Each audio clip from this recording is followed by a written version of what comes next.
My research group works on many different parts of coastal science. Some of those have more of a tectonic component, others are more linked to climate change and sea level change of the past.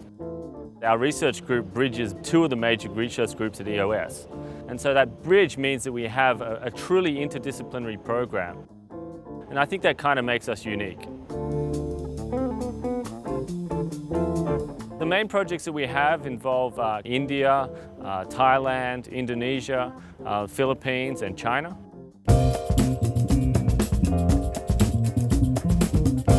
In China, our primary focus is the southeast coast of China. And here we're looking at coastal lagoons and coastal barrier systems and some of the estuaries to try and reconstruct the recurrence interval of storms or potentially tsunamis in the past.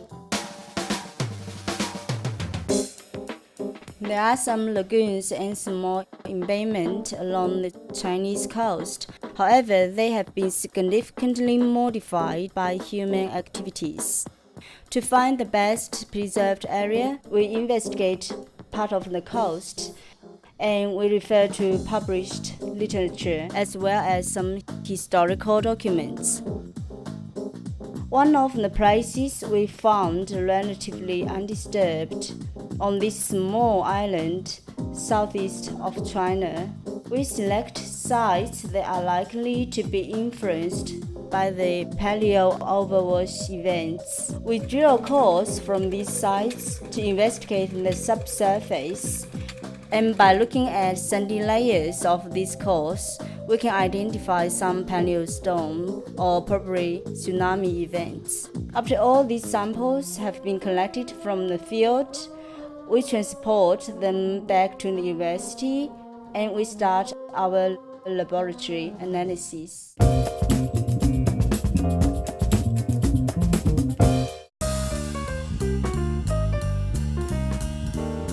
Found within these marine sediments are marine microfossils.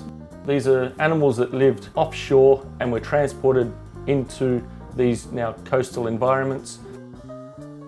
We can use the known ecological characteristics of the animal, like water depth or water currents that they live in. We can then go back to the modern environment and work out what depth the sediment was scoured from.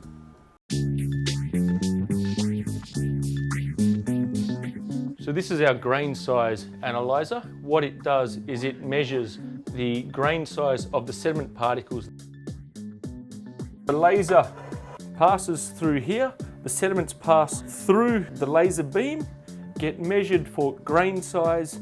So the grain size analysis has measured the amount of clay, sand and silt. Down here in the graph, the size of the particle and the spread of the size of the particle tells us about the energy in which this sediment sample was deposited during storm, tsunamis or normal background conditions.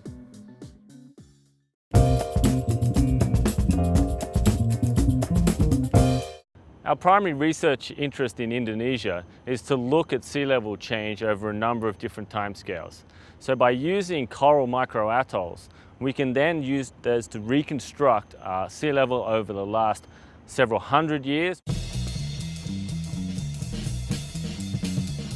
In both my tectonics work and my paleo sea level work, I rely on coral microatolls. Microatolls start growing below low tide, and they grow radially upwards and outwards until their upper surface gets exposed at low tide. Then, because they can't survive out of the water for very long, their upper surface dies, but they continue to live below what we call the highest level of survival. They continue to grow radially outwards from below that highest level of survival, and if sea level is gradually rising, they can grow a little bit higher each year. The microatolls are giving us a record of relative sea level. In tectonically active areas, this relative sea level gives us information about how the land is moving up and down during and between earthquakes.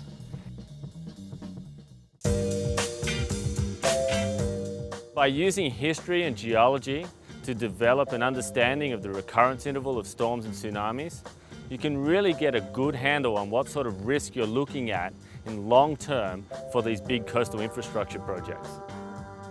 So in my past life when I was surfing, I spent most of my time and energy trying to chase waves around the planet in order to surf them. And what I do now is basically chase waves around the planet, but I'm just trying to stop them from killing people.